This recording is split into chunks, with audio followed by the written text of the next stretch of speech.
Imaginez un peu la scène. On est à peine un mois de la Coupe d'Afrique des Nations.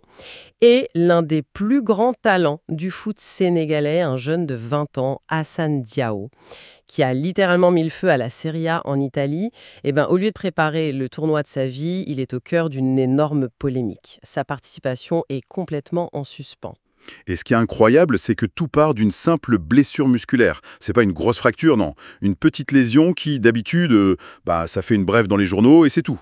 Mais là, c'est devenu le symbole d'un problème bien plus grand. C'est exactement ça. On est face à une histoire qui dépasse complètement le sportif. On va donc se plonger dans le cas Hassan Diao en s'appuyant sur un article vraiment très complet de wisport.com. L'idée, c'est de comprendre comment une petite gêne a pu virer au conflit ouvert entre son club COM et la fédération sénégalaise. C'est un cas d'école parfait sur les tensions du foot moderne. D'un côté, le club, qui paie le joueur, qui le voit comme un actif.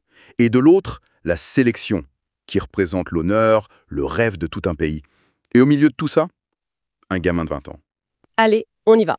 Et pour bien comprendre le problème, il faut d'abord se rappeler qui est Hassan Diao. Ce n'est pas juste un bon joueur, c'est un vrai phénomène. Oui, quand il arrive en Italie, il est vu comme une pépite, un futur très grand.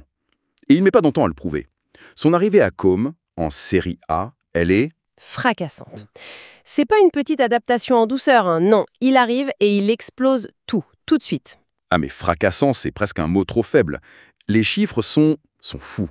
Pour ses débuts, à 20 ans, dans un championnat aussi dur, il marque 8 buts en 15 matchs. 8 en 15, c'est énorme. C'est un départ meilleur que celui de beaucoup de stars confirmées.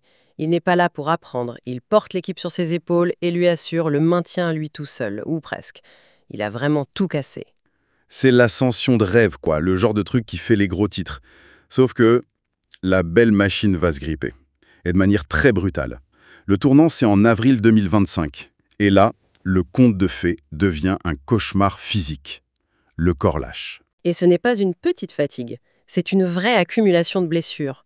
On parle d'une fracture du pied, puis d'une lésion au muscle fléchisseur. Ça commence à faire beaucoup en très peu de temps. On sent que le corps a été poussé trop loin. Et ça se voit dans les stats. Ah oui, c'est le miroir inversé de ses débuts. Exactement. Sur les 7 derniers mois, il ne joue que 4 matchs. 4 petits matchs. C'est 234 minutes de jeu. Rien du tout. La chute est vertigineuse. On passe du titulaire indiscutable au fantôme qui passe son temps à l'infirmerie. Pour un jeune de cet âge, psychologiquement, ça doit être terrible. Totalement. Et c'est là qu'on commence à se poser des questions, au-delà de la malchance. Est-ce que son cas est bien géré? Est-ce qu'on ne tire pas trop sur la corde? Et cette question, eh bien, c'est elle qui va tout faire exploser. Et ça explose en novembre. Le sélectionneur du Sénégal, Pape Thiaw, l'appelle pour les matchs amicaux. C'est un signe de confiance fort. Mais à peine arrivé, juste avant un match contre le Brésil, Diao est renvoyé en Italie. La raison officielle, se soigner. Mais en coulisses, c'est le début d'une guerre. Une guerre de communication, oui, avec 2 versions qui s'opposent totalement. D'un côté, on a la Fédération sénégalaise de football, la FSF. Leur position est très claire. Très clair et répété partout. Oui, dans les communiqués, par le coach, pour eux, le joueur est arrivé au rassemblement déjà blessé. Pape Thiaw le dit lui-même. Hassan Diao a senti quelque chose lors de son dernier match avec son club. En gros, le message, c'est « le problème vient d'Italie, ce n'est pas de notre faute ». Sauf qu'à Com, on n'a pas du tout la même musique. C'est même le jour et la nuit. Le club italien sort un communiqué au vitriol pour dire l'exact opposé. Ils disent que Diao a senti sa gêne lors d'un entraînement avec l'équipe nationale du Sénégal. C'est une accusation directe, en fait. Ah oui, c'est à peine voilé. Ils sous-entendent que la fédération a mal géré leurs joueurs et l'a cassé, pour parler franchement. Donc on a parole contre parole. Un vrai dialogue de sourds. Et le plus dingue dans tout ça, c'est que, sur le diagnostic médical, tout le monde est d'accord. Ah bon? Oui. Des deux côtés, on parle d'une lésion légère du biceps fémoral de la cuisse gauche. La blessure est identifiée. Ce n'est pas ça le sujet. La vraie bataille, c'est sur la chronologie. Où et quand. Et ça change tout. Ce n'est plus un problème médical, ça devient un conflit de responsabilité. J'imagine que derrière cette question de responsabilité, il y a des enjeux financiers. Évidemment. Il y a les assurances, le salaire du joueur à payer pendant qu'il est absent. Pour un club comme Com, perdre son meilleur joueur et en plus devoir payer pour une blessure qui arrive en sélection, c'est le pire scénario. Ça explique pourquoi ils sont si virulents. Ils veulent que la FSF assume la responsabilité. Chacun se renvoie la balle en somme. Mais l'article de wisport.com va plus loin, il nous emmène dans les coulisses. Et on apprend qu'en fait, il y avait déjà des tensions bien avant tout ça. Absolument. On découvre que cette convocation n'a pas du tout été bien vue à Com. L'entraîneur, c'est ce que Fabregas, qui est quand même une légende du foot, Oui, il sait de quoi il parle. il était contre. Pour lui, son joueur n'était pas à 100%. Il était encore trop fragile. Il aurait dû rester en Italie pour se soigner. Alors attends, je ne comprends pas. Si son club est contre, Mhm. et on lit aussi que même le sélectionneur, Pape Thiaw, n'était pas pour forcer les choses, Mhm. comment ça se fait qu'il y soit allé quand même? Qui a décidé? C'est le point central de toute l'affaire. Et la réponse, c'est le troisième acteur, le joueur lui-même. C'est Hassane Diao qui a insisté pour venir. Il a fait le forcing. Mais pourquoi? Pourquoi prendre un tel risque si tout le monde lui disait de faire attention? Il faut essayer de se mettre dans sa tête. Il sort de mois de galère. Sa carrière est à l'arrêt. Et ce rassemblement, c'est le dernier avant la liste pour la CAN. D'accord, il a eu peur. Il a eu une peur bleue d'être oublié. La concurrence à son poste au Sénégal, elle est monstrueuse. Il y a des talents partout. Dans sa tête, c'est simple. S'il ne vient pas, s'il ne montre pas qu'il est motivé, il risque de regarder la CAN à la télé. C'était presque une décision de survie pour rester dans les plans du coach. C'est une pression psychologique énorme. Il est pris en étau entre son club, qui le paie, et son rêve de jouer la CAN. C'est le grand paradoxe du sportif de haut niveau. Il est obligé d'avoir une confiance énorme en lui. Mais cette confiance peut le pousser à ignorer les signaux de son propre corps.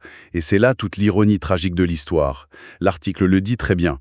Son intuition l'a trahi. En voulant forcer le destin, il a sans doute tout gâché. Il est arrivé avec une petite gêne. Il a voulu s'entraîner pour prouver.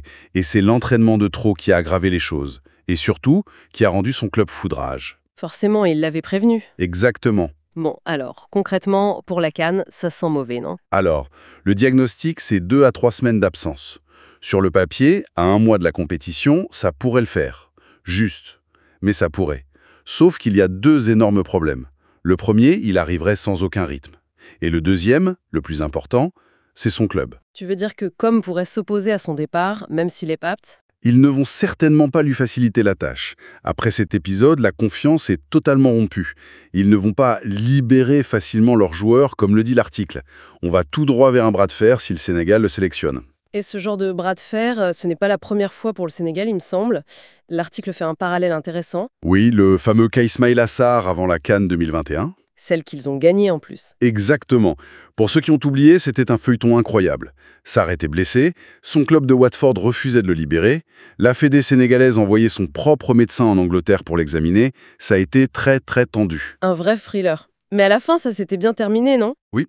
Et c'est la petite lueur d'espoir. Finalement, Sarr avait pu rejoindre le groupe en cours de tournoi et il avait été décisif. L'article conclut d'ailleurs en disant « en espérant la même finalité ». Ça montre que rien n'est jamais perdu. Mais bon, le contexte est quand même très différent. La relation entre Com et la FSF semble vraiment abîmée. D'accord. Donc, si on résume, le cas Hassane Diao, c'est beaucoup plus qu'une simple blessure. C'est la collision de plein de choses. La fragilité d'un jeune joueur sursollicité. Une guerre de communication entre un club qui protège son argent et une fédération qui défend ses intérêts sportifs. Et au milieu, un gamin de 20 ans, tiraillé entre la raison de son contrat et la passion de son drapeau. C'est une synthèse parfaite. Et ça pose un problème qui va bien au-delà de ce cas précis. C'est-à-dire? Ce n'est pas un cas isolé. Pas du tout. C'est symptomatique d'un problème plus global dans le foot. La vraie question au fond, c'était même plus de savoir si Diao jouera la CAN ou pas. C'est de se demander, à une époque où les calendriers sont déments, où les joueurs font 60-70 matchs par an, comment on fait pour protéger leur santé physique et mentale? Comment on arbitre quand ils sont coincés entre les exigences de leur club, qui les paye une fortune, et l'honneur de représenter leur pays? L'histoire d'Hassane Diao, au fond, c'est l'histoire de ce dilemme permanent.